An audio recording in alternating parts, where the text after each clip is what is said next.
ए, तुम्ही कधी डोंगरावर गेलात? काय मज्जा येते नाही?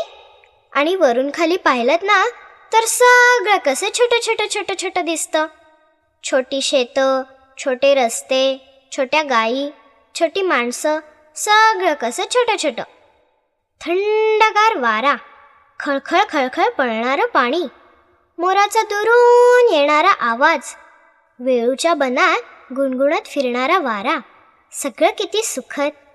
नकळत आपणही त्यांच्याबरोबर ताल धरून नाचू लागतो, गाऊ लागतो.